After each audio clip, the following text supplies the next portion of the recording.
15 horas. Buen día, maestro José Antonio Ochoa Acosta. Esperamos que se encuentre muy bien y con mucha energía para mostrarnos todo el universo de las manifestaciones que nos maravillan y nos sorprenden del estado de Veracruz. Les comento un poquito de la reseña del arquitecto. Es arquitecto por la Universidad Veracruzana y maestro en arquitectura con especialidad en restauración de monumentos por la Escuela Nacional de Conservación, Restauración y Museografía del Instituto Nacional de Antropología de Historia de Churubusco. Actualmente es candidato a doctor en arquitectura y urbanismo de la Universidad Veracruzana en la línea de investigación Hábitat, Desarrollo y Sociedad. Actualmente es profesor de asignatura en la Facultad de Arquitectura de la Universidad Veracruzana y cuenta con la experiencia educativa en preservación arquitectónica. A la par, forma parte del cuerpo académico consolidado de Filosofía, Educación y en Arquitectura y en Construcción, Historia, Cultura y Medio Ambiente. Su línea de investigación actual abarca el hábitat, el territorio, la sociedad, y así como la historia, cultura y medio ambiente. Entre sus actividades destacadas resaltan la conformación de expedientes de zonas de monumentos históricos de Tlacotalpan y Paquimé, Casas Grandes, para su inscripción en la lista de Patrimonio Mundial de la UNESCO. La elaboración del Catálogo Nacional de Monumentos Históricos Inmuebles en los municipios de los estados de Puebla y Veracruz, con una cantidad aproximada de 3.000 inmuebles catalogados. Eso sí es una gran acción. La elaboración del Programa Especial para la Conservación y Manejo Sustentable de la ciudad de Tlacotalpan, hermosa ciudad, me parece que de ahí es también Agustín Lara, así como la obra de restauración arquitectónica del Templo de San Isidro Labrador en Magueyitos, Veracruz. Entonces dejo con ustedes al maestro Ochoa Acosta. Le cedemos la pantalla y micrófono. Hola a todos, buenos días. Muchas gracias, Pilar, por la presentación. Sí, mi intención es presentarles a ustedes lo que hay acá por Veracruz y bueno, hacer algún intercambio de ideas en algún momento. Mi presentación va a constar de describir 4 sitios importantes en Veracruz y yo les pido que al final de la presentación, quienes tengan alguna pregunta, comentario, inquietud o duda, nos lo hagan saber para que entonces hagamos un diálogo entre ustedes y su servidor. Inicio con el tema, que es la vivienda vernácula y tradicional en el estado de Veracruz, y bueno, iré acentuando algunas cosas. Quiero empezar, digo, yo sé que esto ya lo hemos visto mucho, que muchos de nosotros ya lo sabemos per se, pero me interesa que para mi presentación tengamos el mismo manejo del concepto. Sabemos que vernáculo viene de lo indígena, de lo nativo, de lo doméstico, ¿no? Que incluso se refiere a un esclavo nacido en casa, esa es la etimología, ¿no? En tradicional, bueno, pues viene de transmitir, negociar, entregar. Eh, a lo mejor en español no lo ocupamos mucho como transmitir, pero si hablamos en inglés del negocio, que es trade, creo que trade se parece más a tradera y tradera tradicional, que es una negociación, es un intercambio. Esta es la parte importante que quiero que más adelante comentemos, porque si vamos a hablar de vivienda tradicional, vamos a hablar de una vivienda negociada, no negociada en cuanto a cuestiones económicas, sino a conceptos culturales, ¿no? Alguien va a entregar o ceder la vivienda a otros y estas personas las van a retomar con ciertas responsabilidades. Y bueno, pues tradicional también viene de transferir y de dar, es decir, siempre es algo que se otorga. Entonces, nada más como para un encuadre conceptual, vamos a pensar para mi presentación que la vivienda vernácula es una vivienda producida con cualidades propias del lugar o hechos por los naturales del lugar. Es decir, es alguna vivienda prototípica que es excepcional porque no hay en otro sitio y ya sea por sus materiales, por su diseño, por su función eh, que constituyen la sociedad a la que pertenecen. Y bueno, en el caso de la vivienda tradicional, se edifica partiendo de un prototipo que ya existe y se repite generación tras generación tras generación porque se va transmitiendo, se da. Es decir, vamos a ver que vernáculo es algo meramente original y prototípico, y tradicional es algo ya heredado que vamos nosotros repitiendo en el paso del tiempo. Eh, la invitación que me hizo ICOMOS Mexicano para participar es sobre Veracruz. Quienes no sean de México, el estado de Veracruz está al este del país, da hacia lo que es el Golfo de México, que es el mar Atlántico. Es el tercer más poblado, el tercer estado más poblado del país, después de Ciudad de México, Estado de México, Veracruz. Y bueno, durante la época de la conquista de la Nueva España y el virreinato, fue la puerta no solamente de Nueva España hacia Europa, sino también de las Filipinas. Entonces, esto generó un paso o un transcurso de personas desde Europa hacia Nueva España y de ahí hacia el, eh, lo que es Filipinas, como había yo comentado. Es la zona en donde se encuentra Veracruz, se le ha llamado Sotavento, referente a que es una zona de huracanes y que en esta zona es donde revienta, es decir, donde azota el viento, de ahí viene la palabra. Barlovento, que es donde está Cuba, República Dominicana y demás, se conoce como, les comentaba ahorita, como Barlovento, que significa en donde da vuelta el viento. Y Sotavento, donde azota el viento y que es donde estamos nosotros. ¿Qué tiene que ver? Va a influenciar el tema de las lluvias intensas en el diseño de la vivienda local. Voy a hablar de 4 lugares. Aquí les estoy poniendo a propósito la palabra tradicional, que es como un neologismo que estoy compartiendo, porque si vemos que la vivienda tradicional se transmite en el momento en que yo les transmita a ustedes la vivienda que hay acá, en ese momento estoy haciendo la acción de tradicionar, de otorgar o de transmitir a ustedes un concepto que ya existe. En este momento, vamos a decirlo así, aunque sea una vivienda local de Veracruz, con los elementos y características que les doy, quizá puedan ustedes ocupar para un rediseño, para una adecuación o incluso para una implantación fuera de Veracruz de una vivienda que es de acá. Vamos a empezar con Tlacotalpan, que ahorita Pilar lo exaltaba, vamos a comentar de ahí. Hago la anotación, Agustín Lara era de Ciudad de México, pero se enamoró de Tlacotalpan y se vino a vivir acá. Y de hecho es más, acá en Veracruz lo consideramos más veracruzano que de otro lado. San Andrés Tuxtla, que va a ser otro punto que voy a comentar. La región naranjera del río Nautla. Y por último, el poblado de Coacotla en la zona de Coatzacoalcos.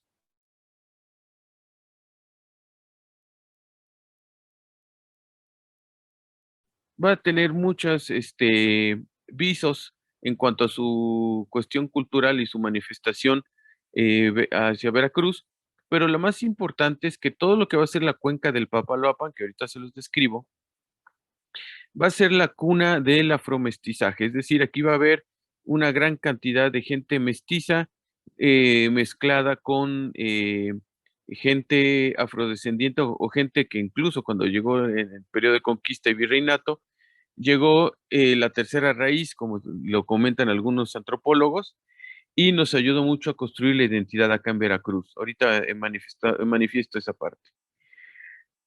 Lo que vemos ahorita en la pantalla es lo que es la cuenca del río Papaloapan. El Tlacotalpan la vamos a encontrar al final del río Papaloapan, pero toda la cuenca, si vemos, va a abarcar lo que es Puebla, el estado de Oaxaca y el estado de Veracruz.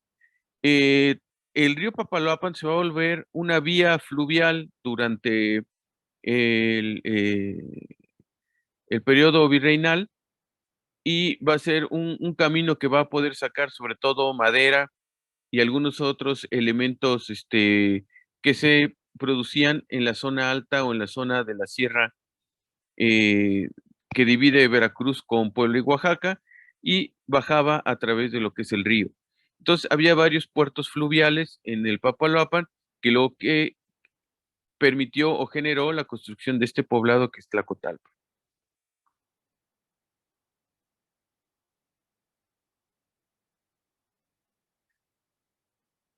Como les comentaba, hay quienes conocen Veracruz o quienes han escuchado a Veracruz, han visto desde el atuendo, la música, han oído que la mención incluso de un localismo que es el jarocho, quienes no, jarocho se le menciona a la gente nacida ahora en el puerto de Veracruz, pero realmente el jarocho es la gente que vive en la cuenca del Papaloapan, en Tlacotalpan, y empezó de una manera despectiva, cuando en el virreinato había esta gente mezclada entre mestiza y africana, tenían un aspecto eh, negroide, pero no como tal, sino también mezclado un poco con español e indígena, y que los españoles de manera despectiva le empezaron a decir jarocho, que para ellos en España es un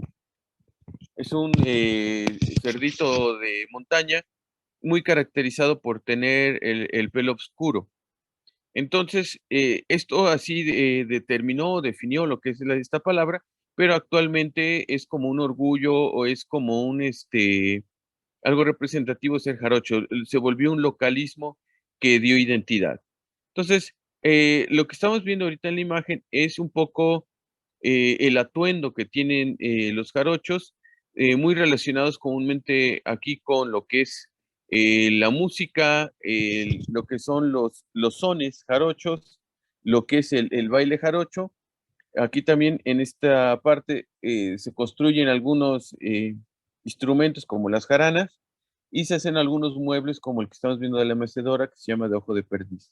Es decir, toda la cuenca del Papaloapan va a ser la cuna de la identidad del estado de Veracruz y bueno, la joya o la punta de esta formación antropológica va a ser Tlacotalpan. Esta es la ciudad de Tlacotalpan, es una vista aérea, tuvo un rediseño en algún momento de la historia, ahorita les platico, bueno, les comento de una vez. Tlacotalpan era un puerto de madera, era algo muy improvisado. Las casuchas estaban integradas unas junto a otras y así fue creciendo. En un incendio se quemó casi todo el poblado y esto les permitió reinventarse. Cuando se reinventó Tlacotalpan, propusieron ciertas dimensiones y distanciamientos entre las manzanas, ciertas características arquitectónicas para la vivienda que les permitió crear una identidad única en lo que es Veracruz. Eh, Vemos actualmente, ahorita cómo está la mancha urbana. En verde estoy señalando lo que era el poblado inicial de Tlacotalpan, que vemos es un poco como plato quebrado, y luego creció a forma de damero hacia lo que es las laterales. Lo que vemos del lado eh,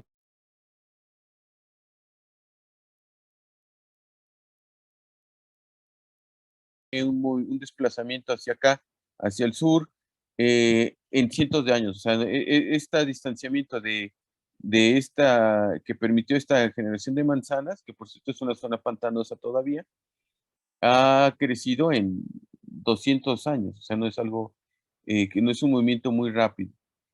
Pero bueno, la imagen nos permite ubicar lo que es el pueblo original, más la forma de damero, que sobre todo esta parte de damero fue la que se generó como parte del rediseño de Tlacotalpan.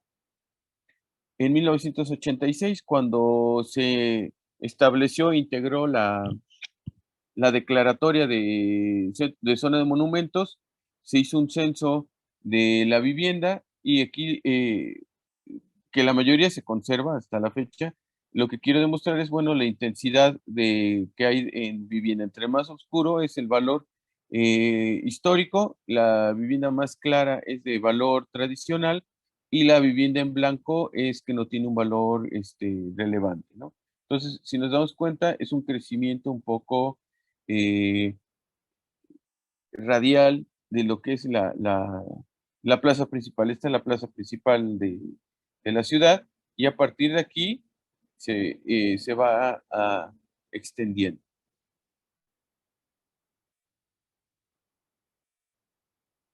Este es el sistema constructivo tradicional de Tlacotalpan, donde vamos a ver que se generan unos portales al frente. Estos portales que se hicieron al frente se rediseñaron a partir después de que se incendia el poblado y tiene una doble función. La zona es muy calurosa, muy, muy calurosa. Entonces, durante el día, estos pasillos, que era una determinación que todas las casas en Tlacotalpan tenían que tener el pasillo frontal cubierto, permitía transitar de una manera a cubierta del sol. También, como les decía hace rato, es una zona que de julio a noviembre tiene una alta intensidad de lluvias, que entonces también permitía transitar por la ciudad a cubierto, ¿sí? Entonces, esta parte de los portales va a ser una aportación del reglamento de construcción que se dio a principios del siglo XIX. Otra cuestión para poder tener unos portales elevados es que se construyó una cubierta quebrada. Es una cubierta a dos aguas la de la vivienda, pero tiene dos pendientes. La primera, que es la de la casa principal, permítame, ahorita les marco, aquí, esta que llega hasta este punto. Y luego la cubierta del portal que crea esta parte. La situación de este quiebre en las cubiertas, que aquí vemos también otra vez, es que si se continuaba la cubierta de manera inclinada como la casa, nos iba a dar una portería muy baja en esta parte. Pero, por otro lado, eh, si continuábamos esta pendiente hacia acá, reducía lo que en el interior de la vivienda se vuelve un colchón térmico de aire. Aquí radia el sol, les digo, es una zona muy calurosa. Aquí se pone un cielo raso en la vivienda. Ahorita vamos a ver unas imágenes, pero para explicar el concepto del diseño. Aquí viene la radiación solar, se pone un cielo raso aquí, la vida cotidiana sucede en la parte baja y esto funciona como un colchón aislante del calor. Entonces, por eso es que se eleva la cubierta en esta parte. No en todos los casos va a haber arcadas, sino también va a haber algunos portales que nada más van a hacer la columna con en la parte anterior, superior, perdón, con vigas de madera.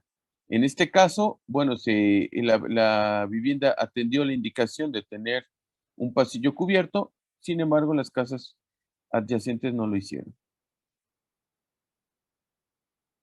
Aquí vemos otros ejemplos donde la mayoría de las viviendas tienen esta portales al frente. Ahora, estarán observando el multicolor de Tlacotalpan. Tlacotalpan era una ciudad blanca, de hecho se conocía como la ciudad blanca, porque, insisto, hace tanto calor que se blanqueaba toda la ciudad para reducir la sensación térmica. También es una zona altamente húmeda.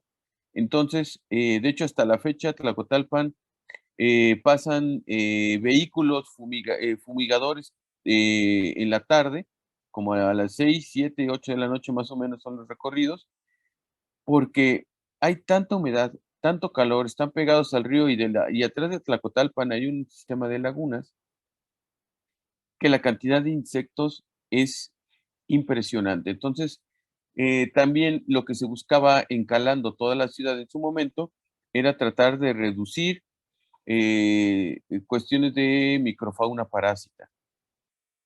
Sin embargo, luego apareció la coloración comercial, esto es a partir de que productos comerciales manejan una gama de color y para distinguirse unos a otros se fueron pintando de colores muy vivos y con el resultado que tenemos ahora.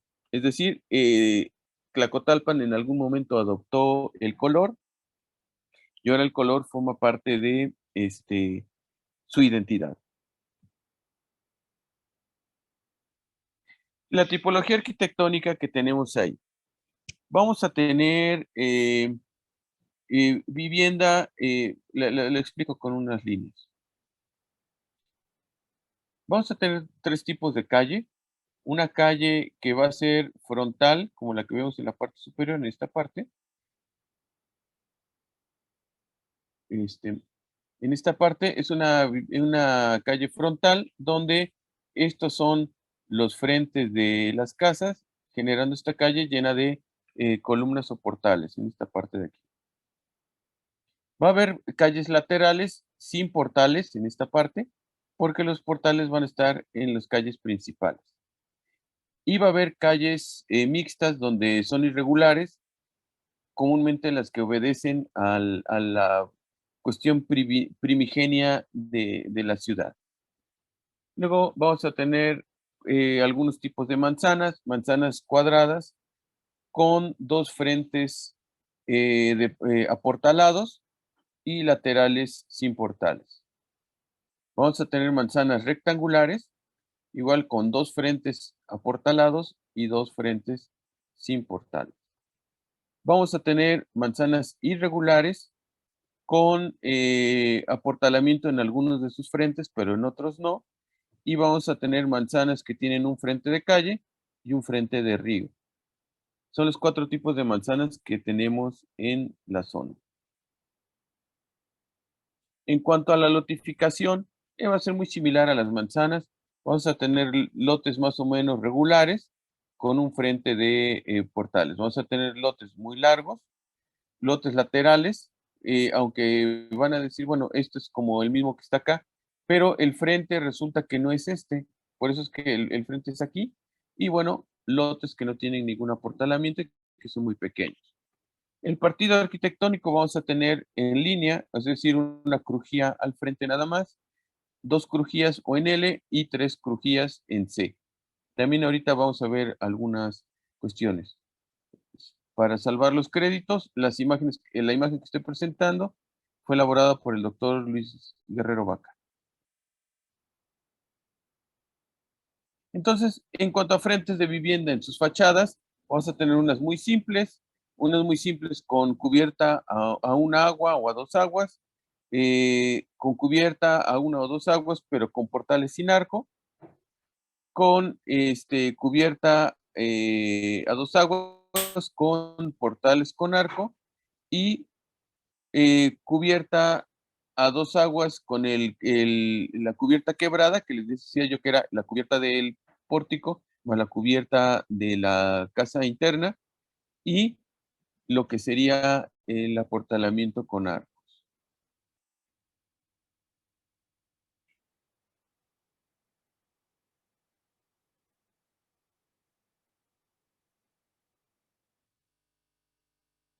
Aquí vamos a tener algunos ejemplos.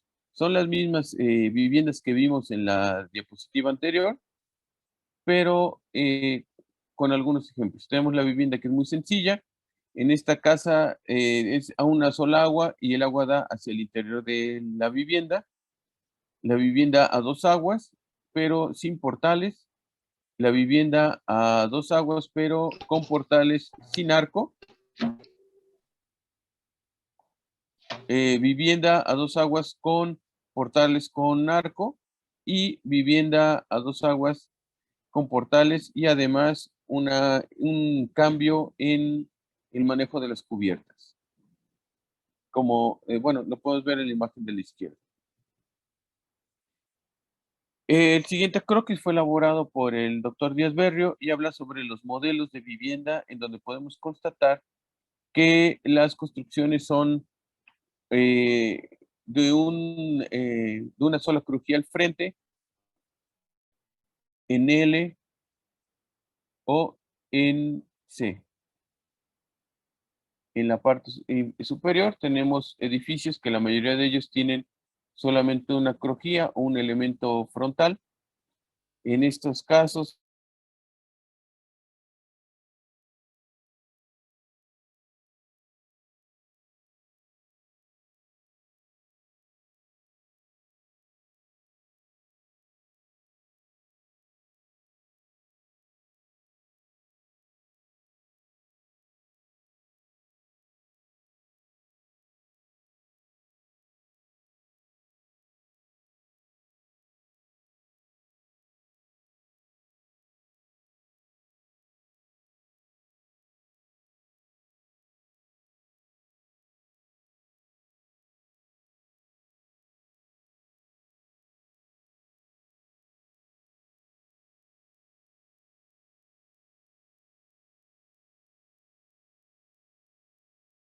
Creo que por ahí hubo una fallita.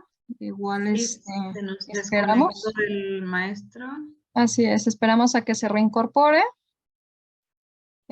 para ver y para ver qué falla fue la que tuvo, ¿no?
Buen día a todos. Sí, comenta el maestro Antonio que tuvo una pequeña falla, se cortó la red, pero ya está volviendo a integrarse.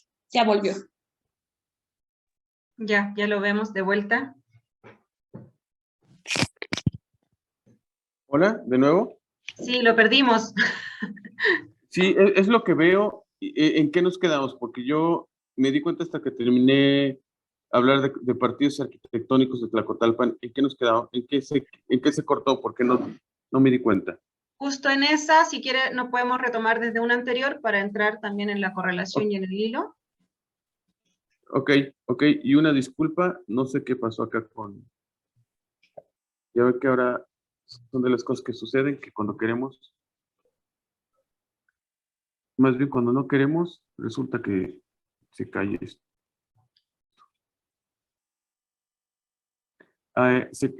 ¿Esto sí lo pudimos ver? Yo aún no veo pantalla, pero también puede ser mi conexión. No sé si alguna de mis No, compañeras dice puede ver. que está comenzando a compartir pantalla. Ok, Todavía hace falta todavía no. que se visualice la presentación.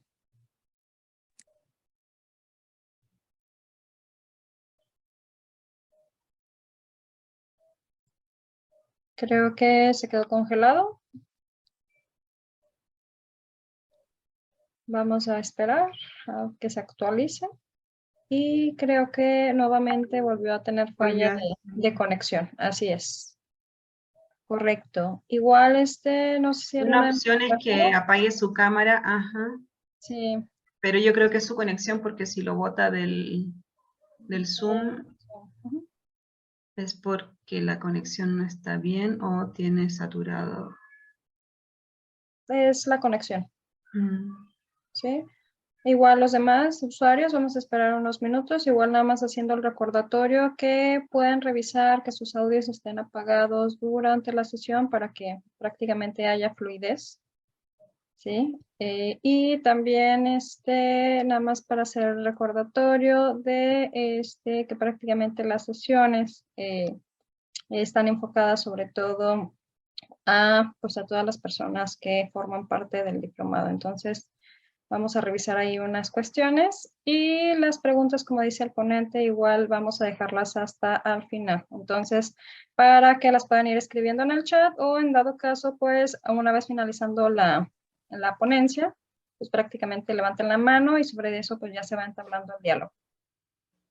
Hola, de nuevo disculpe, no sé, de las cosas que uno no espera es que se caiga. Repito, yo nada más les pido si estamos en el mismo punto ahorita que regresé. Y disculpen de nuevo, no entiendo qué pasó. Sé que se me cayó a mí el internet, pero seguramente es la compañía Ya de se está cable. compartiendo la pantalla, maestro. Quizás también Ok. apagando la cámara podemos darle más fluidez, digamos, y tensión a una sola. Ok, ok, permítame un momento. Ajá. Listo. ¿Esta parte sí la vieron? A ver. Sí, Yo creo que, ajá. sí, Sí. sí, sí, sí. Ok, parto de aquí. De todas maneras, lo hago muy rápido, nada más para agarrar vuelo, diríamos. Muchas Aquí gracias.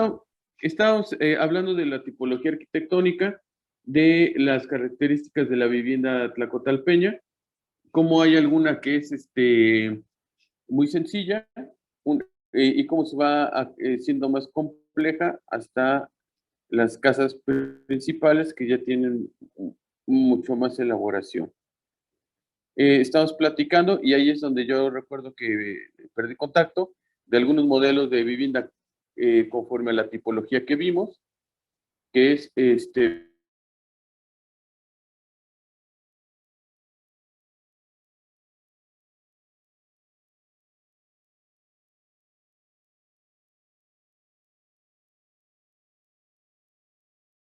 Creo que nuevamente se está atorando. Sí, ¿No?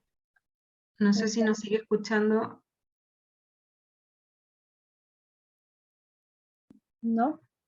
No, yo creo que es a lo mejor al intervenir la imagen No, donde se es colapsa. tema general de internet, porque otra vez se nos fue. Sí, lo bota Ujú, de la sesión. sí. Ok, perfecto. Bueno, los demás igual, sí les pedimos su paciencia. Vamos a revisar ahorita con prácticamente el ponente a ver cómo está el tema de red, que pues prácticamente lo está votando, ¿no? Entonces, esperamos unos minutitos.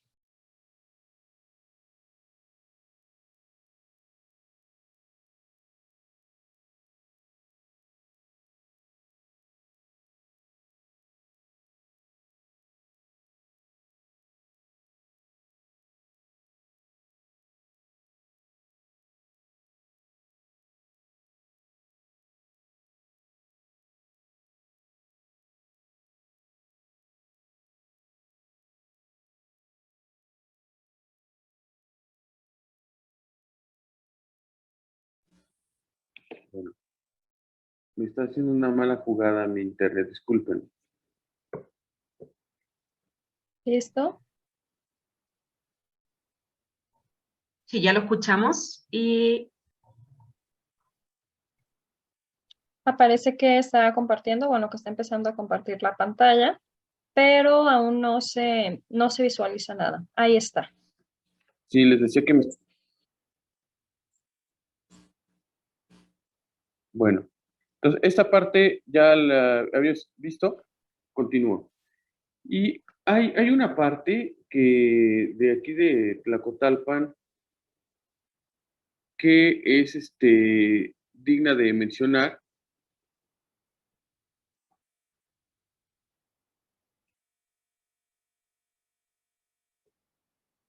Permítame un momento otra vez.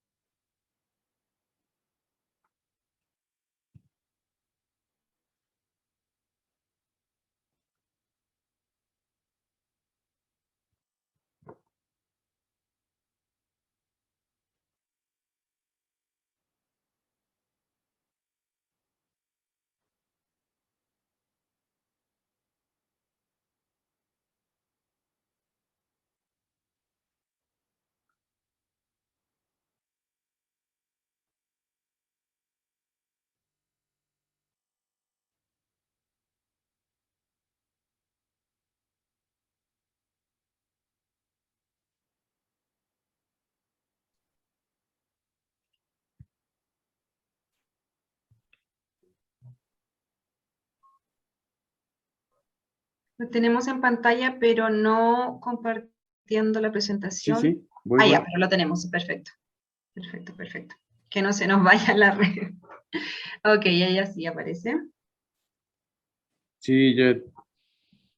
Bueno, de lo que comentaba yo, de algo digno de señalar, es que si bien Tlacotalpan se declaró en 1998 como más bien se inscribió en la lista de Patrimonio Mundial, también lo hicieron otras dos ciudades muy similares, Trinidad en Cuba y Mompox en Colombia.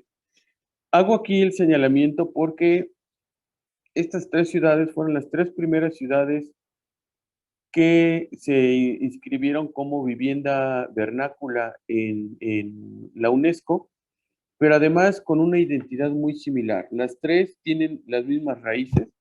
Por ejemplo, en la imagen que vemos ahorita, la ciudad de Tlacotalpan está en la parte inferior, pero la ciudad de Mompox o Mompox en Colombia está en la parte de arriba.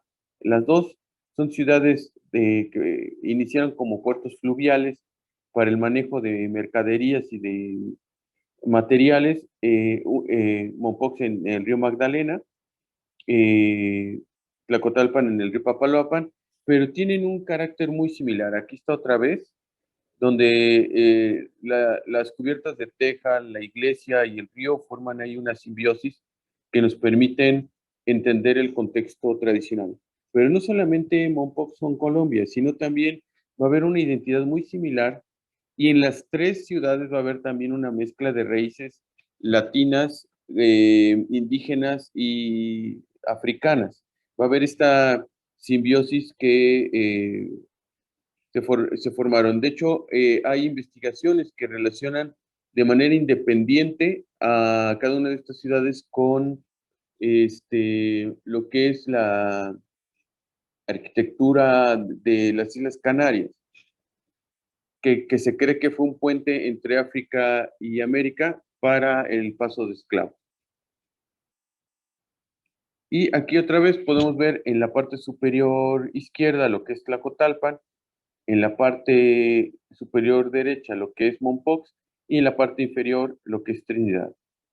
Insisto, pueden ver ustedes su relación con la vivienda popular. No hay grandes edificios, no vamos a ver edificios monumentales, sino viviendas a dos aguas, cubiertas de teja, el uso del color como un distintivo local y bueno, una densidad de construcción demasiado baja. Cerca de Tlacotalpan hay otro poblado que se llama San Andrés Tuxtla, que replicó, fue como un descendiente de Tlacotalpan, por decirlo así, replicó la arquitectura de Tlacotalpan, pero le fue dando una propia identidad para tener un punto de referencia. Tlacotalpan está más o menos donde estoy dibujando el punto rojo y San Andrés está en esta parte.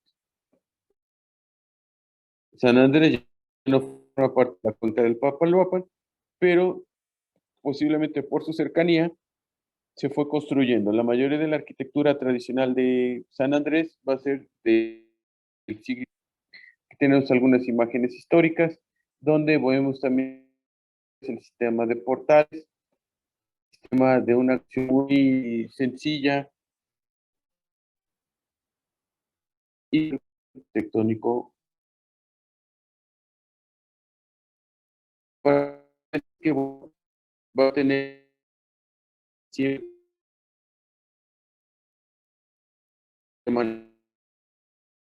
de acceso a recámaras o alrededor de esta sala. Es decir, va a tener acceso a una sala y la servir también como de vestíbulo distribuidor para el resto de la vivienda.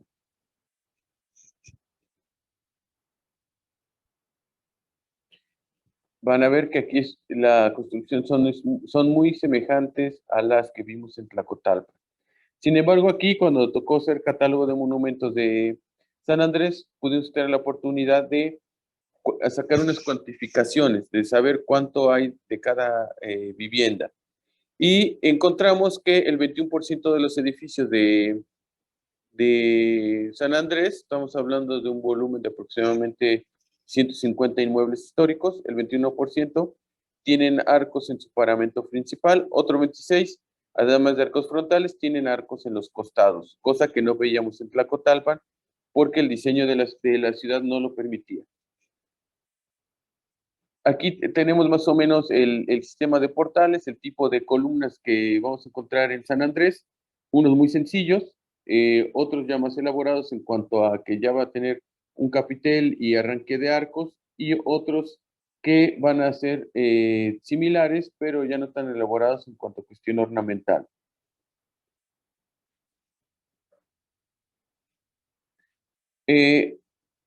Al igual que en Tlacotalpan, aquí se ocupó la edificación para hacer portales al frente. Esto realmente se hizo como para hacer sombra hacia el interior y crear un espacio semipúblico. A diferencia de Tlacotalpan, que se hizo como unos pasillos para transitar por la ciudad, aquí se ocupaban realmente como vestíbulos para crear una zona semipública. La mayoría de los portales en estos casos van a estar bardeados, por decirlo de alguna manera, porque realmente servían para que la gente saliera por las tardes a sentarse, estar al frente de la calle, afuera de su casa, disfrutando un poco del fresco. La zona sigue siendo muy cálida en esta parte. Entonces, estas sí, son similitudes, pero a la vez son diferencias porque, como les decía, no funciona como un pasillo. Funciona más bien como lo que es un área semipública del espacio, de la casa. En un momento, que ya se me perdió una herramienta.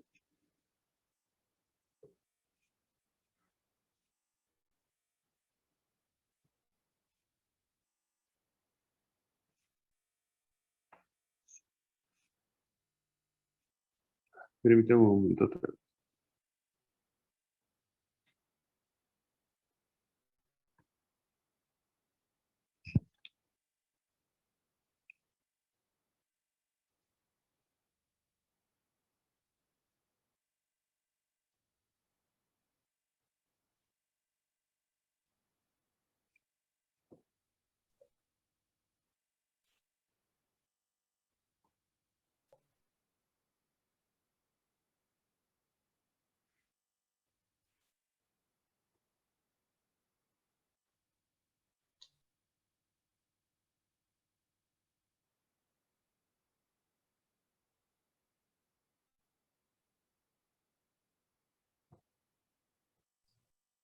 Sí lo tenemos presente. ¿Y aquí estoy? Ah, perfecto, ya. Ya nos asusta Ya, este nada más. silencio. Voy. Sí, mientras lo escuchemos y lo tengamos en línea, no hay problema. Bueno, sí, no, y una pena, porque no, miren que ayer estuve probando, intentando, todo funciona muy bien hasta el día de hoy. Yo creo que mi internet está más cohibido con ustedes que yo.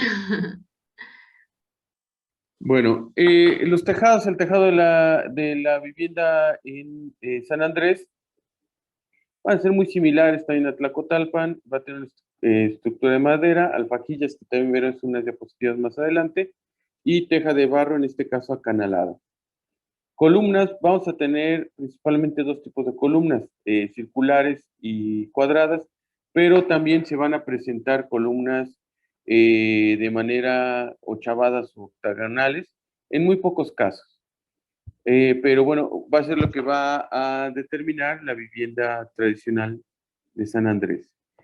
La mayoría de las columnas van a ser de piedra. Aquí vemos algunos basamentos y algunos de estos barandales que ahora antes eran de madera, ahora son de metal. Pero en algunos casos los fustes van a ser de madera. Entonces, las columnas, y aquí la parte importante es que la vivienda en San Andrés, como una tipología, la mayoría va a tener de 3 a 6 columnas al frente, seguida por tener de 7 a 9 columnas, es decir,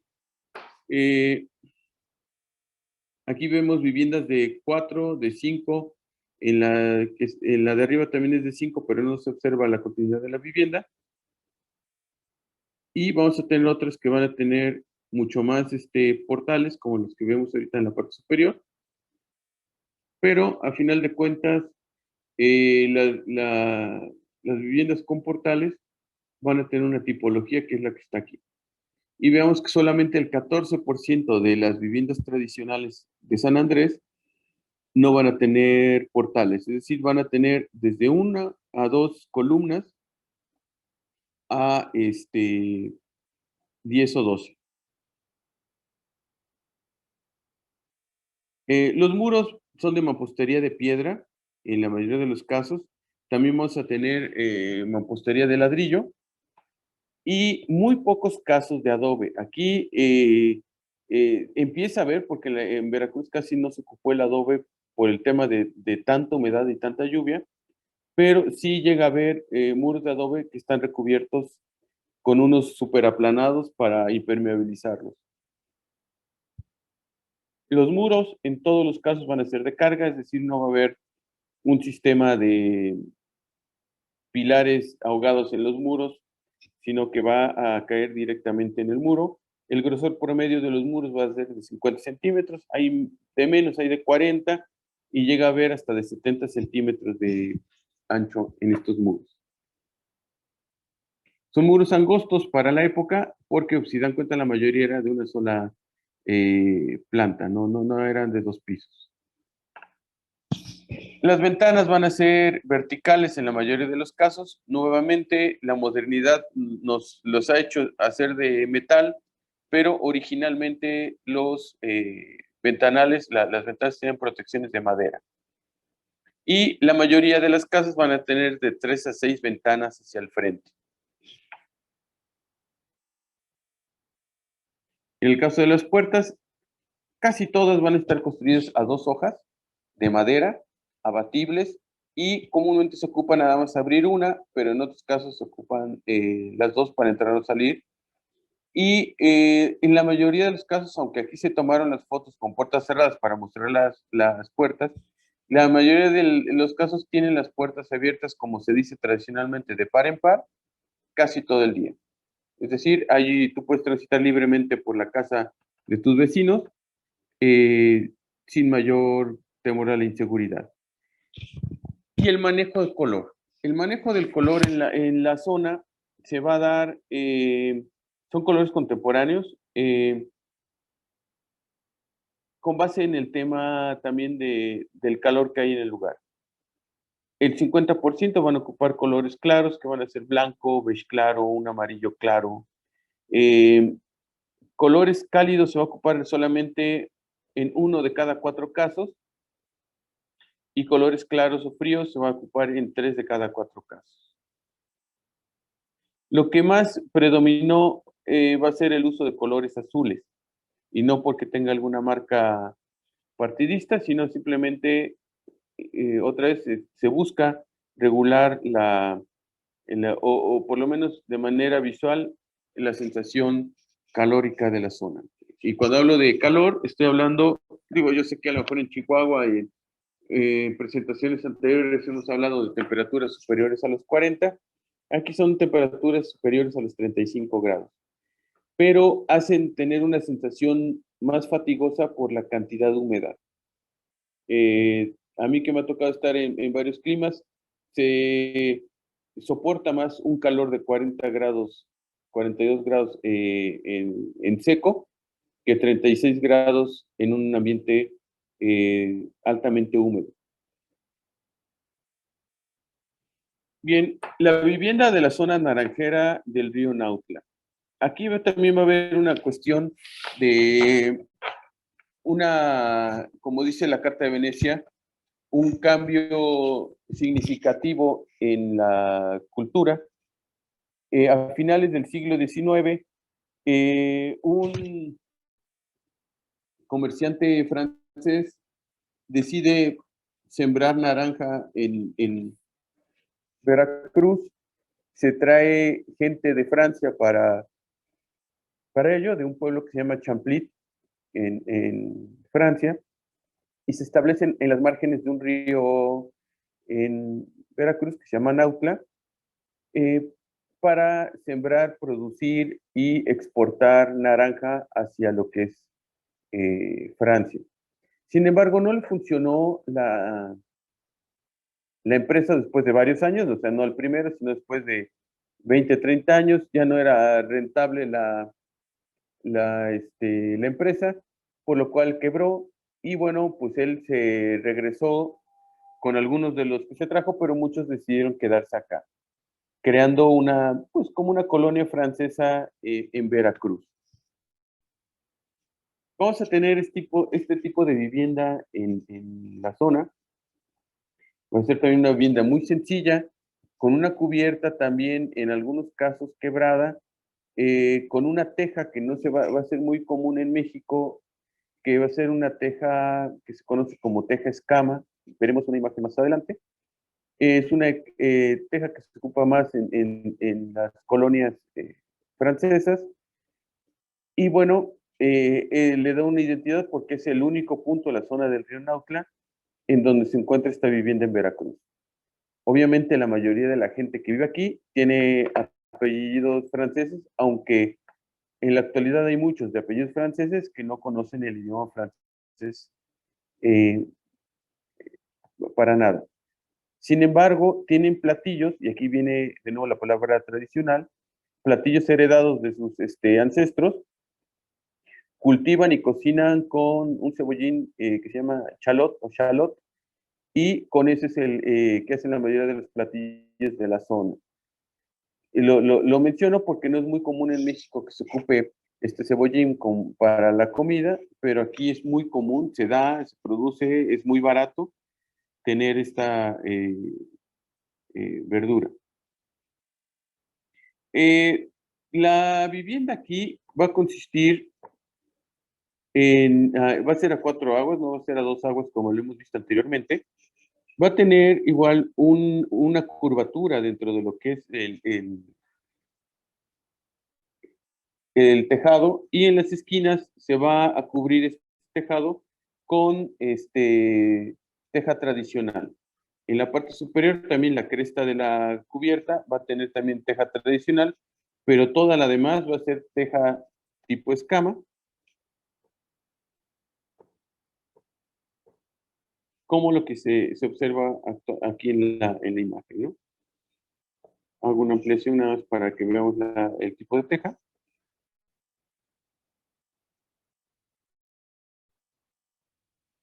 Y bueno, esta teja está superpuesta, no está pegada con cemento ni con algún aglutinante, sino que tiene en la parte posterior, tiene como unos anclas, unos taloncitos. La mayoría eso se me olvidó decir, la mayoría de estas tejas son importadas, son francesas, se traían de lastre en los barcos y se comercializaba aquí en México, en esta zona, para la construcción de la vivienda. Lo que podemos ver aquí es que, espero que se pueda ver, estas son las alfajillas de madera, y aquí podemos ver las anclas o los espolones de las tejas que se van atorando en cada de estas alfajillas, en estas partes, para para que no se deslicen. Aquí sí no puede haber, como en otros tejados de nuestra teja tradicional, algún deslizamiento accidental. Aquí vemos la imagen. La mayoría de las tejas escama terminan en redondo, terminan como la imagen de la izquierda, que es meramente redonda, pero también va a haber con el mismo sistema de anclaje. Vamos a encontrar teja que es totalmente recta, como como la imagen que vemos a la derecha. Aquí pudimos ver cuando se visitó el sitio que se estaba reacomodando la teja como parte de mantenimiento, y entonces en este acomodo pues podemos ver más claramente las alfajillas, el sistema de soporte de madera y la colocación de la teja escama. Aquí ya está, esta es una cubierta ya totalmente colocada, donde vamos a ver el sistema decía yo, a diferencia de la cosa, los pasillos tuvieran otra aquí está viene un sistema de viga, le salían para crear el efecto que se da por ver. Más adelante igual hablaré de un poco de esto, de cómo se compone, pero esto es en general la parte interior del sitio. Ya me volvió. Sí, se nos está cortando un poco el audio. ¿Sí? ¿Se escucha el audio? Sí, se escucha distorsionado. Ya me Sigue escuchándose un poco distorsionado, entonces. Bueno, aquí está por si. Ajá.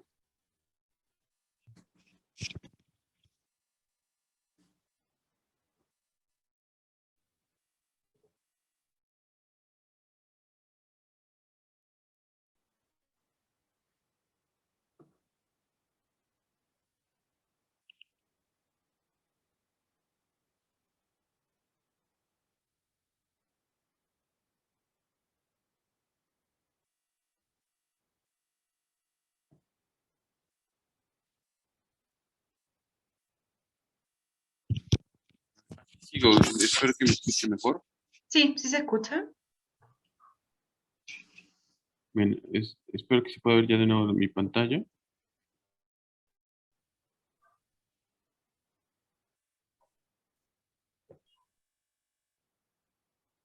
Sí se está compartiendo. Sí, estoy adelantando a donde estábamos, que era la vivienda de Nauta. Bueno, entonces, con base en lo que hemos visto de sistema de cubiertas, creo que se puede comprender mejor esto que estamos viendo aquí. Aquí sí se permitían viviendas a 2 pisos, y se permitía no por la norma, sino la gente se permitía construir viviendas de 2 pisos. Si no me equivoco, nos quedamos en esta diapositiva, en la que sigue, perdón, en la que sigue, en esta, y continúo. Ok,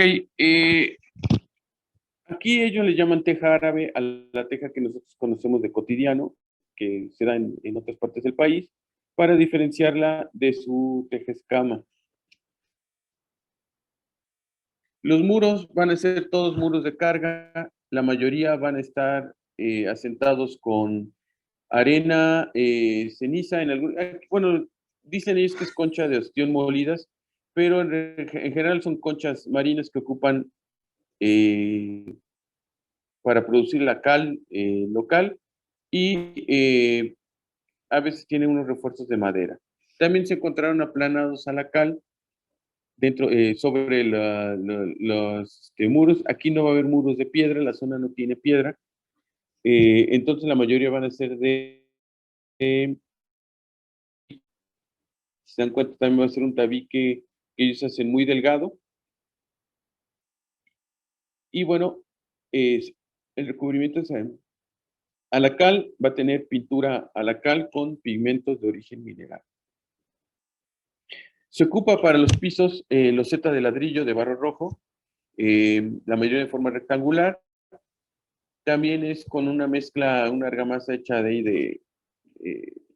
pues la verdad es que también muy, muy simple, con arena, cal y agua principalmente.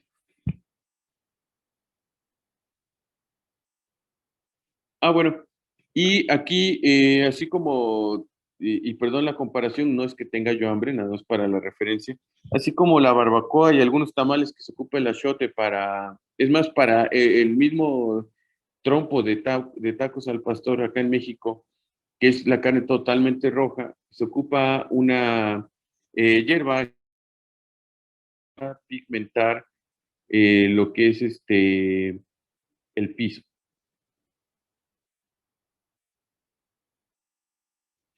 La mayoría de las puertas y ventanas van a ser a 2 aguas, digo a 2 hojas. eh,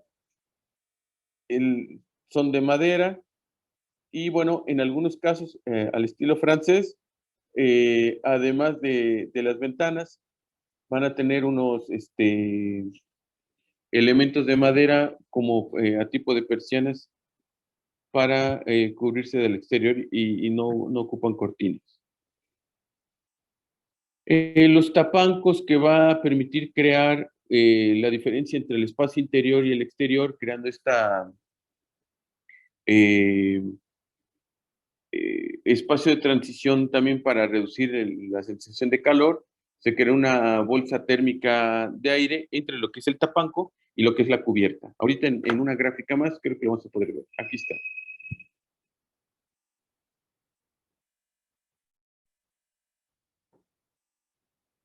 Permítame tantito, que no me deja. Bien. Tenemos en esta parte lo que va a ser el tapanco. Esta es la parte donde sucede la vida cotidiana. Y bueno, este es el sistema de cubierta con la teja tipo escama, las alfajillas.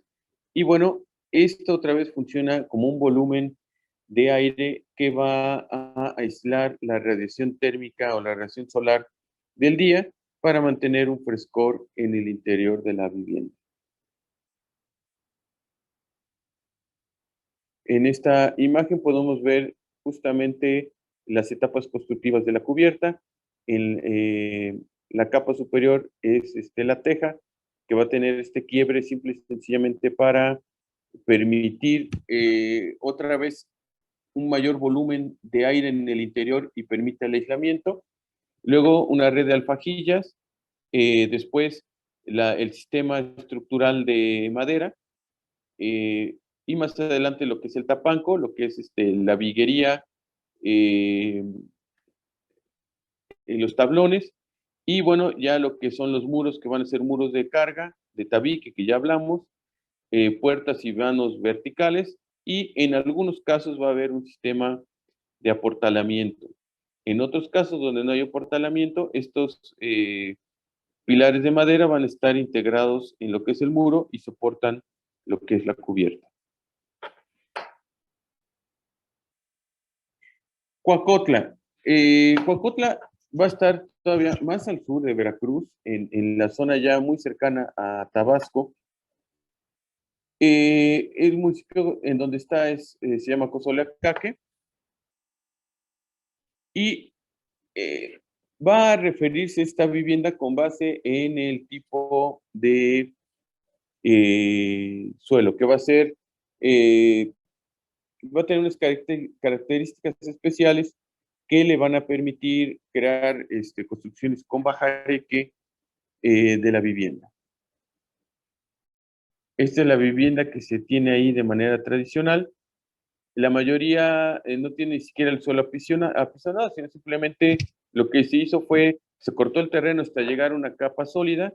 La tierra de corte que se haya quitado se ocupa para hacer el adobe, y con el adobe se cubre la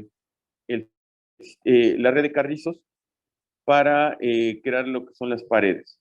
Las cubiertas van a ser de hoja de palma. Y bueno, también tanto el uso de adobe, esta zona también es demasiado cálida y húmeda. Aquí sí las temperaturas rondan los 40 grados comúnmente. Entonces, para reducir la sensación calórica van a tener 3 elementos.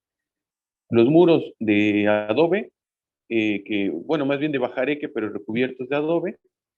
Las cubiertas de hoja de palma, y en la parte superior, ahorita vemos en alguna imagen, van a crearse ciertas ventilas para que escape el calor. Realmente todas las viviendas son cuartos redondos, no tienen alguna subdivisión interna, pero también cada vivienda o cada inmueble va a tener una función especial. Es decir, hay algunos de estos elementos que es la recámara, el otro que es la cocina, comedor, sala, y una persona puede tener de 2 a 3 de estas viviendas que conformarán su vivienda en general. Los sanitarios son exteriores, se ocupa todavía un sistema, ahora serían como de letrinas secas, que es lo que vemos aquí, que está cubierto también como de hoja de maíz. Este recuadrito de hoja de maíz es el sanitario. Y que les digo otra vez, obviamente no hay red de drenaje, sino que se ocupa como una letrina seca.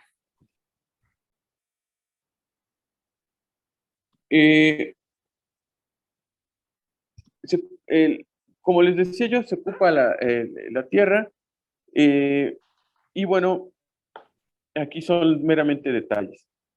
La zona es una zona económicamente muy pobre, por lo que también el mantenimiento de la vivienda no es algo primordial. Aquí hay otros elementos donde pudimos tener visos del sistema estructural de los muros, que es esto, unión de carrizos. La aplicación del adobe comúnmente no se pinta, en algunos casos sí se encala levemente, pero la mayoría de la gente lo tiene tal cual. En estos casos también se me hizo curioso, van a ver vanos comúnmente cuadrados o horizontales. En ocasiones va a haber puertas, en otras ocasiones simplemente va a haber cortinas que dividen el interior del exterior. Y bueno, seguramente aquí donde vemos que hay como una rejilla, será pues, por el tema ya sea de mascotas o de infantes que no quieran que salgan de la vivienda, pero en general no hay también un soporte, un detenimiento. Y bueno, aquí está la cubierta. En la parte superior, bueno, yo vi que ya hicieron un remix entre la cubierta de palma y una cubierta metálica. Pero en la parte superior, en la cumbrera, vamos a encontrar unas ventilas en estas partes. Aquí en la de la derecha se observa mejor, a manera que también aquí el calor suba y salga por las que son las ventilas. Va a haber elementos accesorios. Estos elementos accesorios van a ser meramente cubiertas con carrizos y hojas de palma. La mayoría no van a tener paredes. En algunos casos van a tener algunas divisiones de carrizo, dependiendo de las funciones. Por ejemplo, lo que les estoy presentando son 3 cocinas en las que simplemente se cubren del sol, pero no hay más que hacer de construcción. Y bueno, lo que a mí la parte importante, y por eso es que les estoy hablando de Coacotla, es que estoy hablándoles de Coacotla con fotos tomadas en la tercera década del siglo XXI. Pero hay investigadores que señalan que la vivienda olmeca de hace 3000 años se construía exactamente igual que la que estamos viendo acá.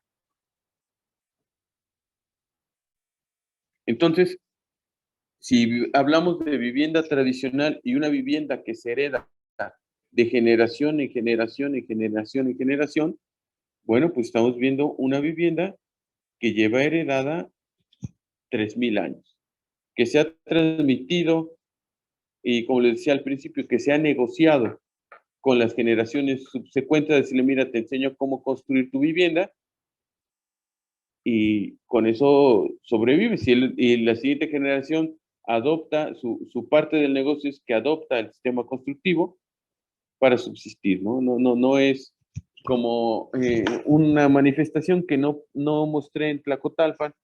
Tlacotalpan, una situación que está sucediendo es que la gente, como en muchas partes del país, está buscando irse a Estados Unidos para buscar unos mejores ingresos y al regreso, bueno, pues ya vienen transculturados y lo que buscan es hacer vivienda más con tendencias americanas que tradicionales. Es decir, ya la negociación de la herencia constructiva ya no se sigue, sino se busca, por el contrario, manifestar lo que ellos vivieron en otro punto geográfico. Y bueno, con esto estoy terminando la presentación de estos 4 casos de Jicaltepec, San Andrés, Coacotla y Tlacotalpan.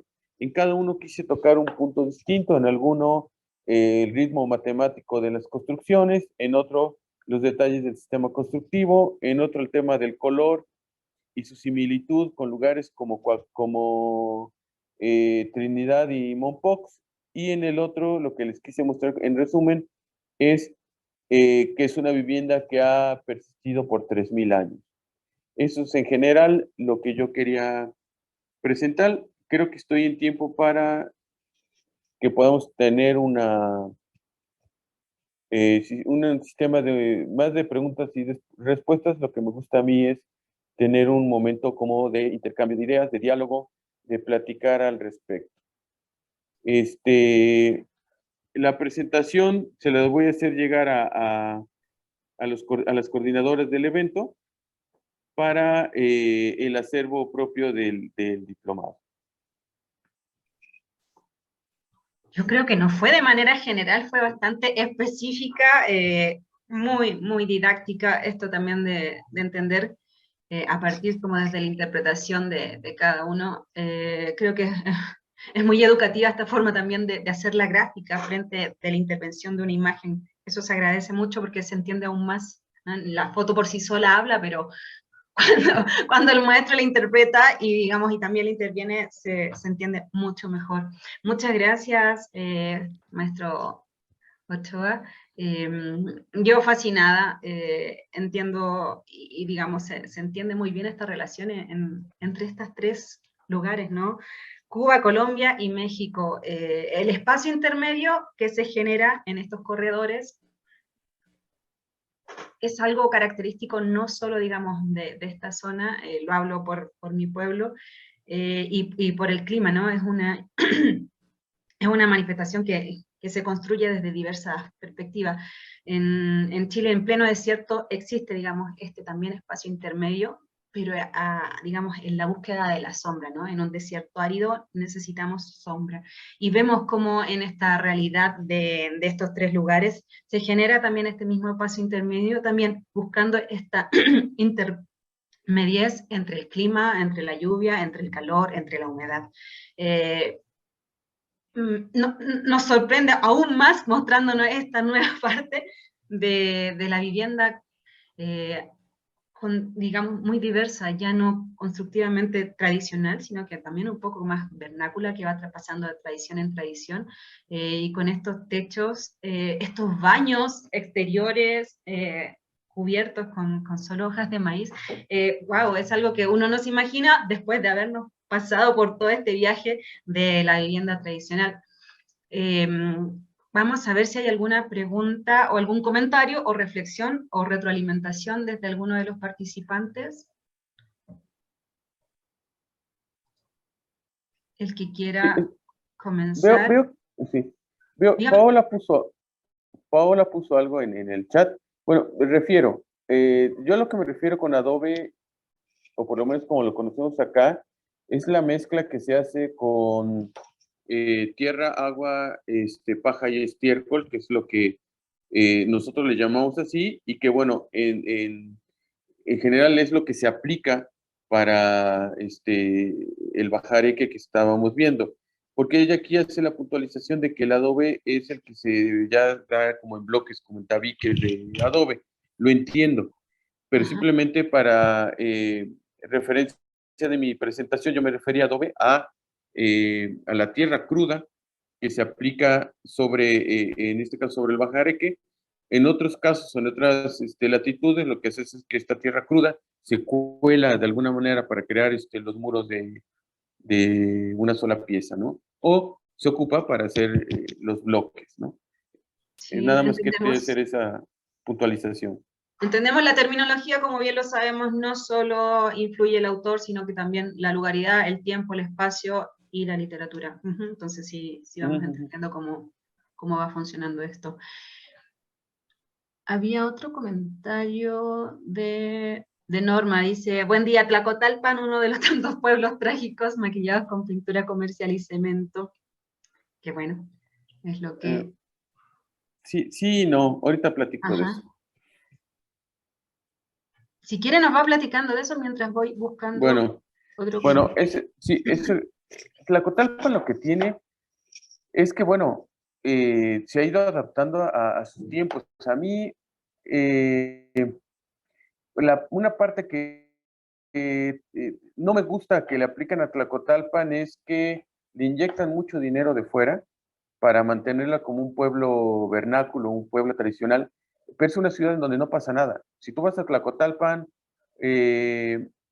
recorres el espacio una hora y ya no hay más que hacer, no hay una actividad, no hay un recorrido en específico, la emoción es que te suben una lancha y recorres por el río el Papaloapan, que bueno, es algún atractivo, pero no es sobre la ciudad. La ciudad la han dejado de caer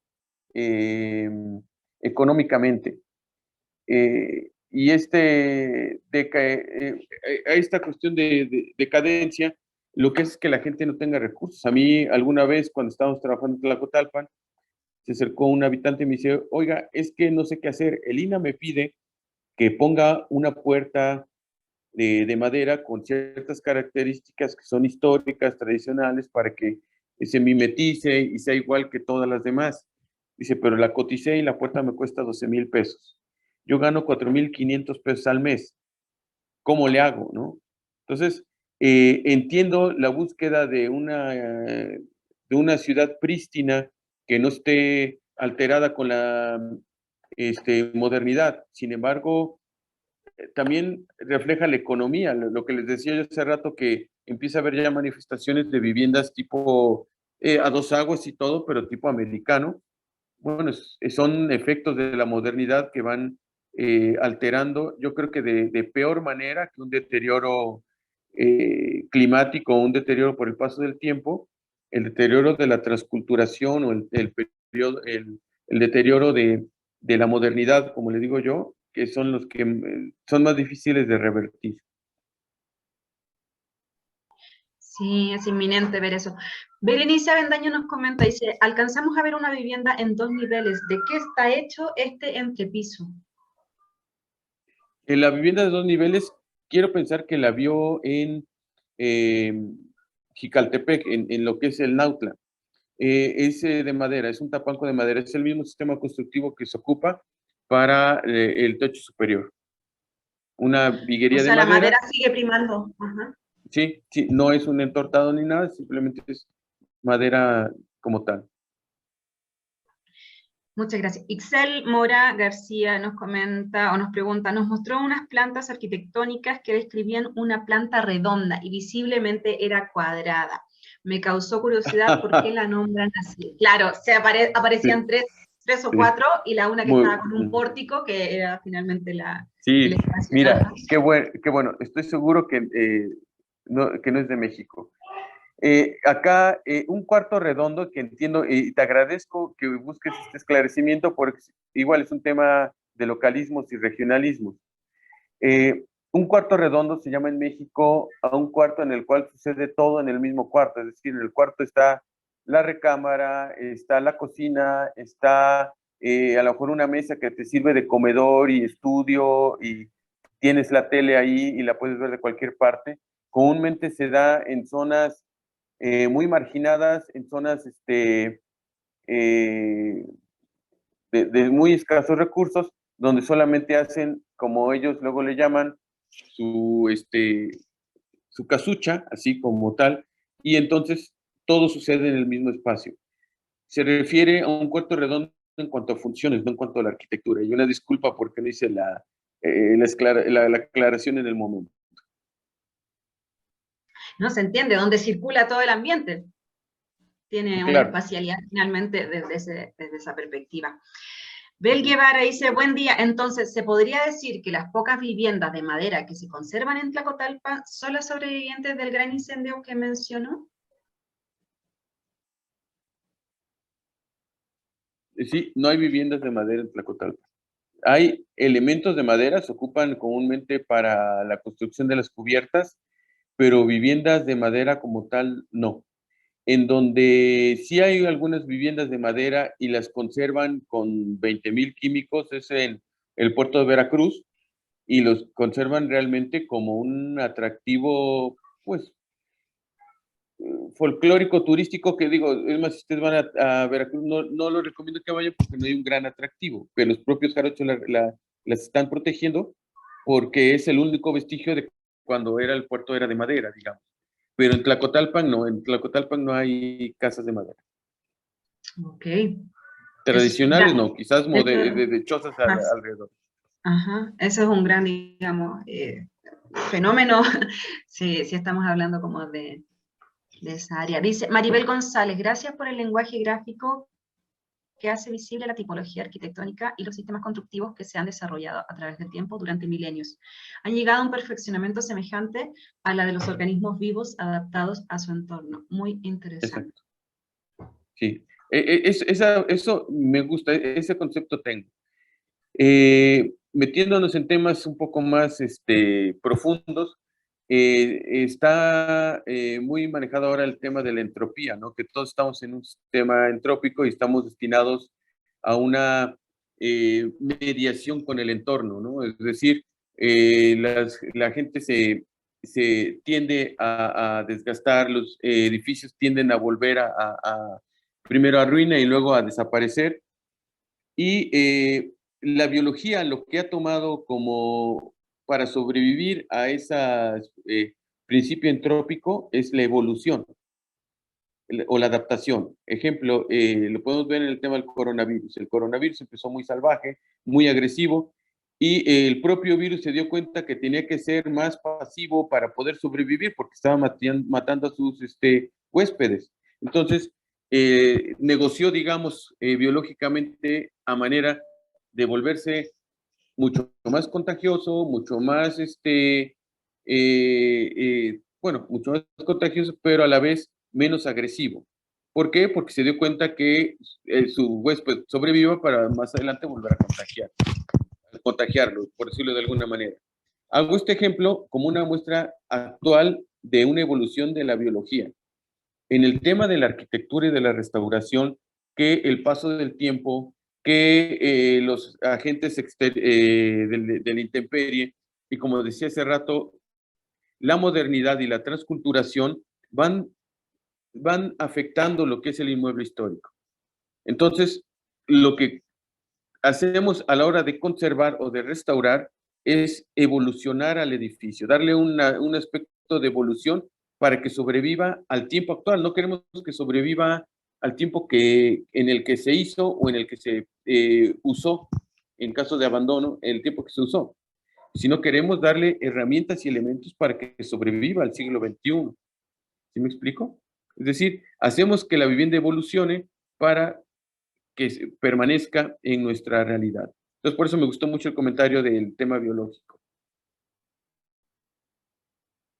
De Maribel, sí. Isis Juárez creo que abona a otra intervención, dice, lo cierto es que en ello también hay intereses políticos, pero también abona en esta. Lo cierto es que en ello también hay intereses políticos y económicos de algunos grupos políticos que afectan también a la conservación y mantenimiento de estos inmuebles. Sí, supongo que se refiere a Tlacotalpan, que es la que más no le meten. Y sí, efectivamente, como Tlacotalpan fue algo muy curioso. A mí me tocó trabajar su registro en la UNESCO como Patrimonio de la Humanidad. Nos encabezaba el doctor Díaz Berry, estaba el doctor Luis Guerrero, estaba yo y otros arquitectos. Lo que nos llamó la atención es que cuando fuimos a hacer trabajos de exploración, Tlacotalpan ya tenía letreros que decían Patrimonio de la Humanidad, siendo que no había ni siquiera un documento ingresado en la UNESCO al respecto. Es decir, ellos solitos dijeron, nosotros somos patrimonio. Bueno, entonces, eso es por una parte, pero por otra, efectivamente, hay una gran injerencia que no ha sabido aprovechar Tlacotalpan porque se mete mucho el gobierno federal, el gobierno estatal, le mete mucho recurso y vuelve la ciudad como una ciudad, museo, una ciudad que tú puedes ir como espectador, revisarla, verificarla y dices, bueno, pues ahora me regreso, porque no hay más que hacer. Es una ciudad bella, es una ciudad muy bella, pero efectivamente, intereses políticos, intereses económicos han hecho que se mantenga como es. Pero tú pregúntale a algún tlacotalpeño, una vez hicimos una encuesta, si estaban satisfechos o no con que la UNESCO los hubiera reconocido como patrimonio mundial, más de la mitad dijo que no estaba satisfecho, que porque había mucha injerencia externa, que solamente iba la gente para tomarse fotos, que ellos como habitantes del lugar no han recibido ni un solo beneficio, ni económico, ni laboral, ni de prestaciones para mantener su edificio histórico, ¿sí? Entonces, a lo que voy es que, bueno, si los propios que lo habitan en un tiempo decían somos patrimonio y no lo eran, y ahora que lo son no están muy a gusto, significa que algo socialmente no se ha manejado bien, ¿no? Cuando no hay entendimiento, ¿no?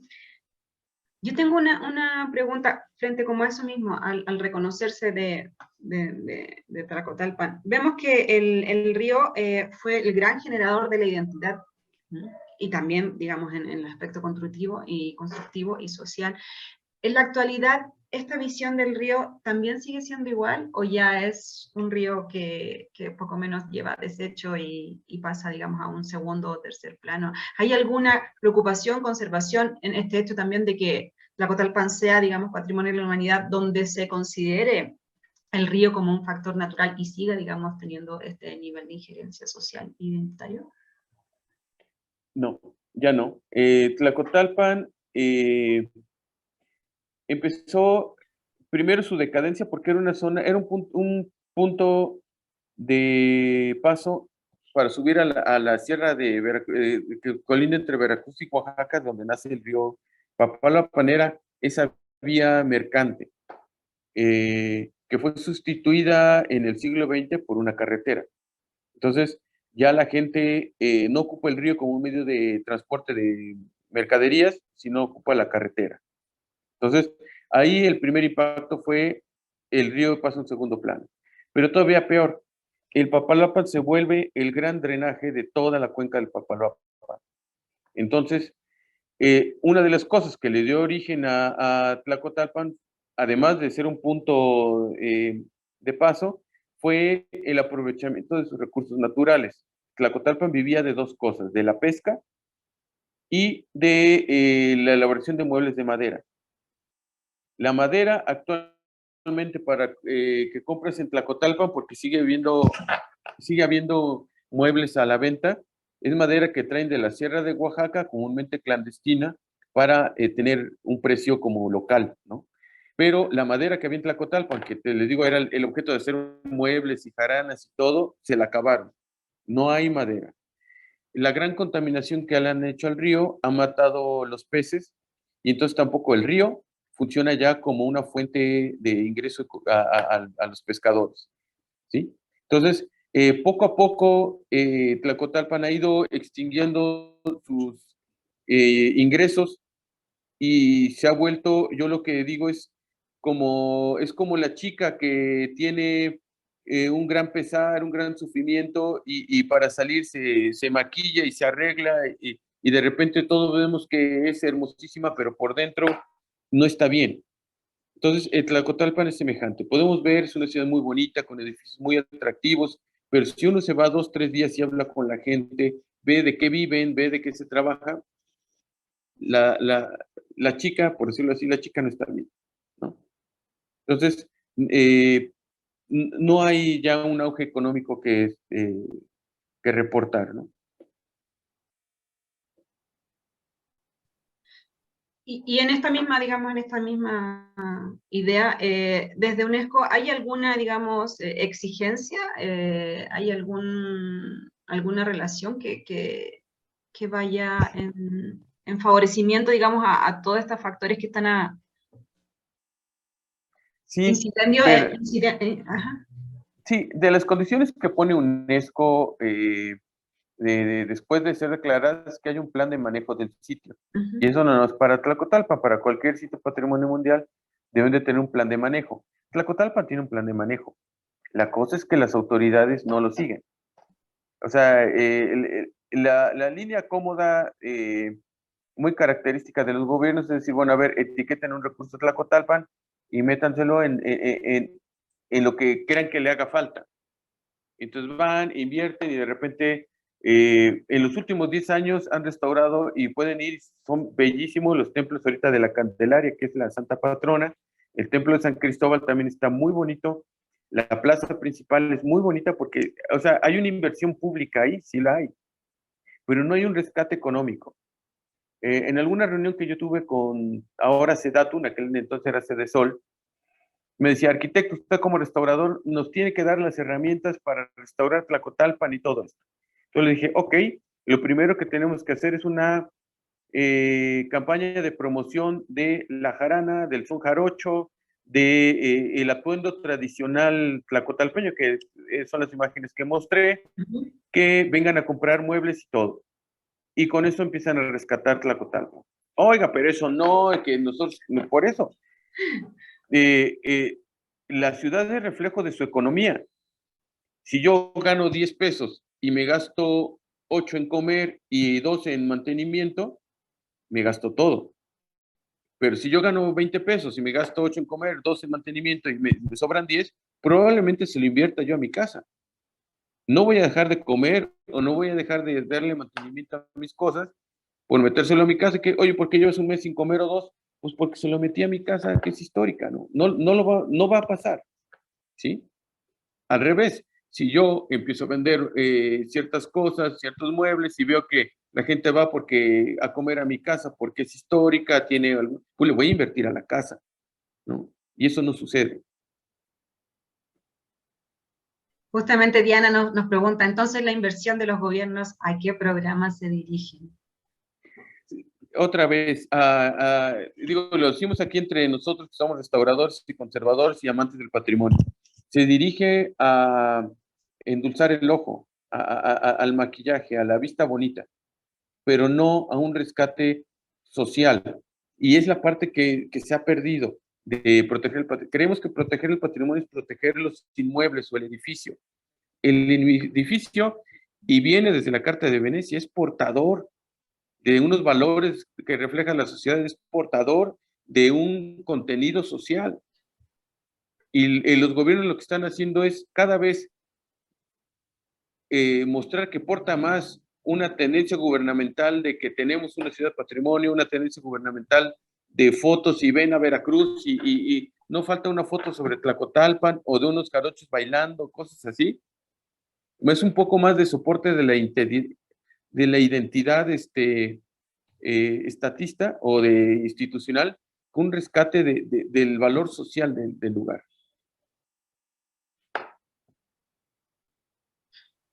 Muy bien, muy bueno y muy interesante tener esta visión crítica actual, como ya va cambiando en el tiempo. ¿Alguien tiene algún otro comentario? Escritos, mensajes, creo que ya no. ¿Alguien quiere tomar la voz? Tenemos todavía unos 5 minutitos para también dar un receso y descanso. Dice Isabel Ortega, aproximadamente a partir de qué momento se comenzaron a perder la pesca y la madera. Empezó a mediados del siglo XX y se fue, no fue una cuestión de día para la noche, ¿no? Sino fue paulativamente. Digo, actualmente siguen pescando, pero les cuesta mucho trabajo encontrar pescado. Yo la verdad es que, aunque yo debería de promover mi estado, no le recomendaría comer pescado del Papaloapan. Bueno, ha sido como un círculo vicioso, o sea, es decir, van dando un paso y el paso los lleva a algo más deteriorante y más deteriorante, y ahorita lo que tenemos es como una gráfica así, arquitectónicamente, patrimonialmente va así, pero económicamente y socialmente va hacia abajo. Hay una alta migración, o sea, no ves jóvenes o no ves principalmente hombres de 18 a 35 años, porque la mayoría está en el extranjero. Comúnmente ves gente de la tercera edad en la ciudad, ves niños, que por cierto, así como en las ciudades mandan la gente, a los niños al taekwondo y los mandan a clases de violín y los mandan a clases de ballet y todo, en Tlacotalpan, que además hay muchas, todos mandan a sus hijos a clases de son jarocho, a aprender el baile, y eso es lo que no han sabido explotar. O sea, no hay casi tlacotalpeño que no sepa de hacerte un baile jarocho, ¿no? O sea, son de las cosas que deberían de potenciarse y se pierden, ¿no? Arturo Apolinar de León, Guanajuato, nos dice, en San Andrés de Tuxtla comentó que es una réplica de Tlacotalpan, pero dentro de su Sí. población de San Andrés, ¿mantendrán algún material, sistema constructivo tradicional propio de la zona? No, no. En San Rotundo. Andrés, sí. No, yo lo puse como ejemplo porque en esta ciudad sí nos permitieron sacar unos porcentajes y medidas, y lo que yo quería presentar en San Andrés son los gráficos. Y bueno, si bien Tlacotalpan se volvió, cuando se quemó Tlacotalpan, establecieron un reglamento. El reglamento decía, vamos a poner portales, vamos a poner las cubiertas así de alto para que no se quemen las casas, y las manzanas van a tener estas dimensiones. Entonces, toda la zona, un poblado más adelante que se llama Alvarado, otro poblado que se llama Cosamaloapan, y la zona de los Tuxtlas, en donde está San Andrés, fueron copiando, pero meramente el tema arquitectónico, no urbano. Tlacotalpan, por ejemplo, sus calles están diseñadas conforme, y eso se me olvidó decirlo cuando puse la mancha urbana, conforme a los vientos dominantes. Las calles de Tlacotalpan, cuando vienen los vientos del norte, que son los dominantes, los del noreste, recorren por las calles y refrescan toda la casa, toda la ciudad, ¿no? Y bueno, eso no sucede en las demás. Lo demás, y en el caso de San Andrés, lo que copiaron fue meramente el modelo arquitectónico. Y así como, bueno, tiene portales, vamos a poner portales. Tiene tejas, vamos a poner tejas, pero no como como unos cánones a seguir tan especializados como en el caso de Tlacotalpan. Ok. Berenice Bendaño nos comenta, felicidades, es muy enriquecedora su exposición y preguntas y respuestas, mil gracias. Y la maestra Olga Uribe, que nos está viendo y ha seguido nuestro diplomado desde un comienzo, se lo agradecemos, ¿nos quiere comentar algo? ¿Le escuchamos? Muchas gracias, qué gusto saludarlos. No he querido intervenir y estaba a punto de no intervenir, pero Tlacotalpan me toca el corazón de una manera que no se imaginan. La empezamos a estudiar en el año 75, Salvador Díaz Berrio y yo, y verdaderamente es importante. Existía antes la comisión del río Papaloapan, existían comisiones en las diferentes partes del país que no nada más se interesaban por el bienestar de los ríos, de los que eran el nombre, inclusive hubo la comisión del río Balsas, etcétera, sino verdaderamente de reunir todos los problemas de desarrollo que fueran necesarios, educación, cultura, infraestructura, electricidad, etcétera, etcétera. La verdad es que estas comisiones verdaderamente sí podían trabajar acerca de lo que muy claramente y maravillosamente dijo el maestro hace unos momentos, ¿no? Acerca del desarrollo, no nada más del pueblo bonito, sino el desarrollo económico. Existe mucha caña de azúcar en la zona. Se han propuesto inclusive desviaciones para que los camiones cañeros no pasen a través de Tlacotalpan, pero tampoco se ha logrado nada. Entonces, la verdad es que sí falta de parte de nuestro gobierno en general, en todo el país, comisiones de este tipo, comisiones que puedan reunir todos los elementos y social de nuestras comunidades. Pero felicitar al ponente, extraordinaria su ponencia, extraordinaria sus pues comparaciones con Mompox y Trinidad, por ejemplo, y le agradezco enormemente lo que hace. Tlacotalpan está en grave peligro de desaparecer.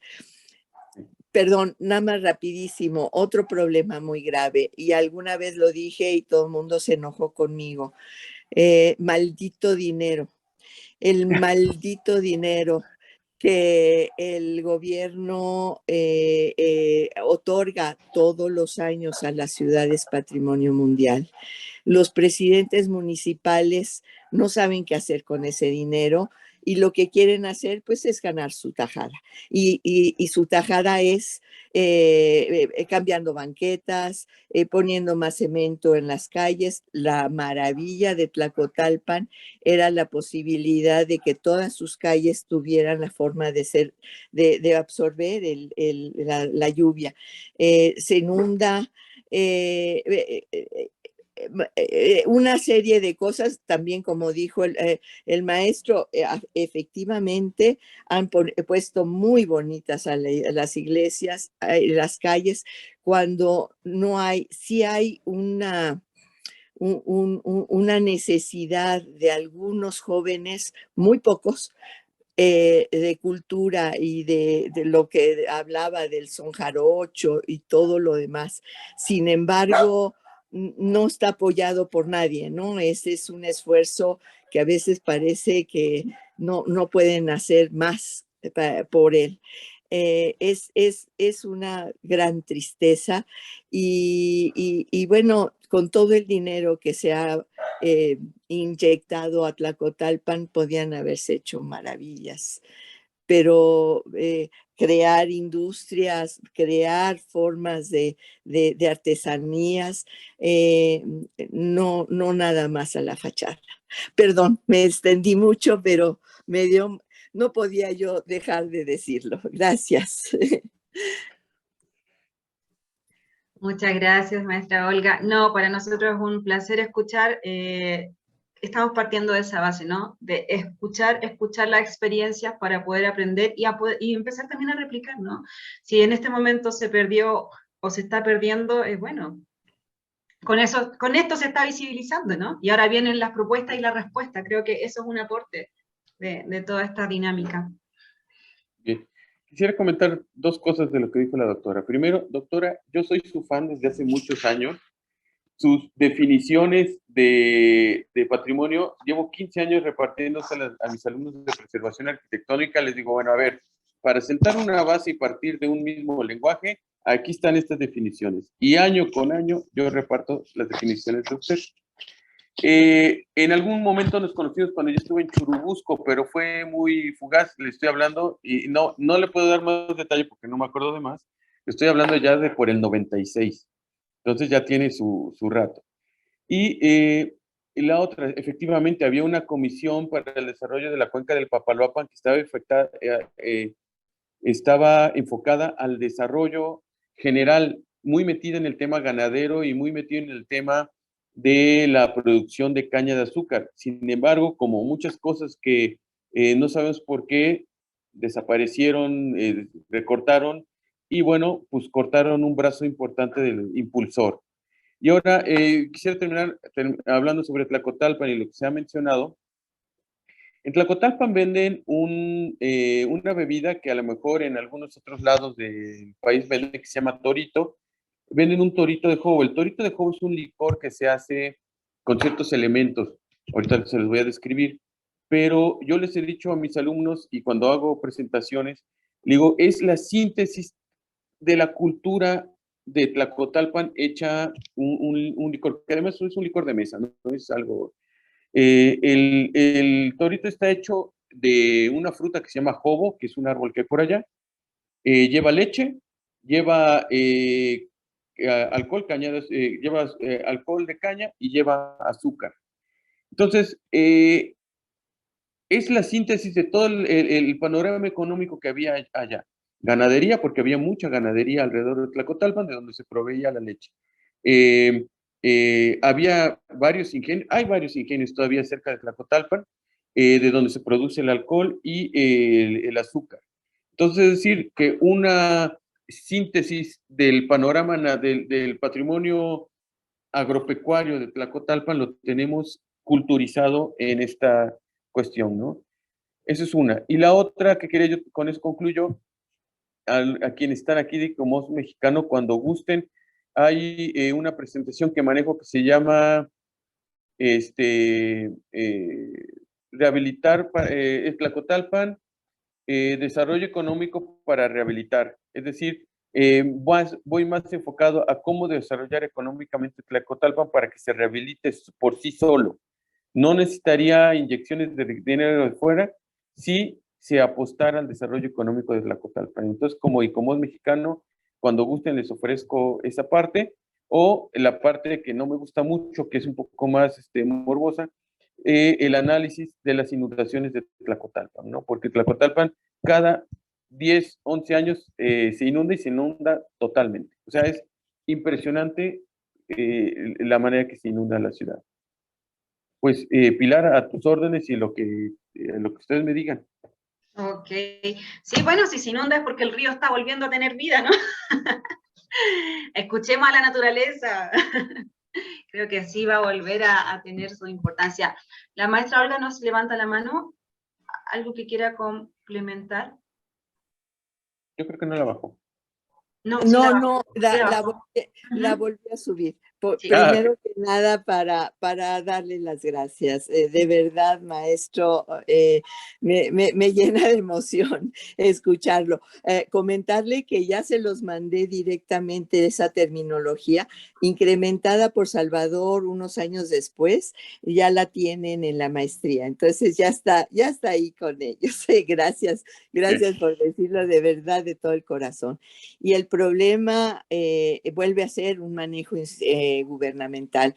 Las inundaciones no deberían de suceder porque ya se hicieron las presas necesarias para que no sucedieran las inundaciones. Y lo que pasa es que para la generación de electricidad o para otra serie de malos usos, manejan de manera muy equivocada las presas, las cortinas. Entonces, no dejan que se llenen las presas hasta el último para irlas desahogando, cuando el manejo de las presas debiera de ser de otra manera.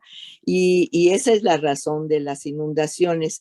La segunda razón es la falta de, no se desasolvan suficientemente los cauces de los ríos, sobre todo el Papaloapan en las partes altas, que mantendrían más capacidad de uso. Esas inundaciones también arriba en el norte de Veracruz, por Poza Rica, también ha habido problemas muy graves por eso. Entonces, seguimos en las mismas. Es impresionante que no haya un manejo integral de parte del gobierno. Pero gracias, maestro. Un abrazo. Pilar, pues te mando mi presentación para que se pueda compartir con los asistentes al diplomado con muchísimo gusto. Muchas gracias. Sí, los ejemplos y las imágenes, y está toda esta, por eso digo, no en general, es muy específica, o sea, estás muy gráfico, muy bien. Dice, gracias maestro Arturo Apolinar de León. Dice, muchas gracias maestro José Antonio, excelentes ejemplos y comparativa de los diferentes desarrollos arquitectónicos de las zonas veracruzanas. Isabel Ortega, muchas gracias por tan buena presentación. Noelia Rivera, muchas gracias maestro José Antonio por la presentación. Gil Rivera, muchas gracias. Gracias por la ponencia. De igual manera, seguimos agradeciéndoles, agradeciéndole a nombre de ICOMOS Mexicano y de las coordinadoras por la experiencia, la dedicación que tenía este diplomado, y le haremos llegar también en los próximos días su diploma de participación. Muchas gracias, maestro José Antonio. Muchas gracias por darnos esta inmensidad de información y experiencia. Un gusto, un verdadero gusto. Muchas gracias.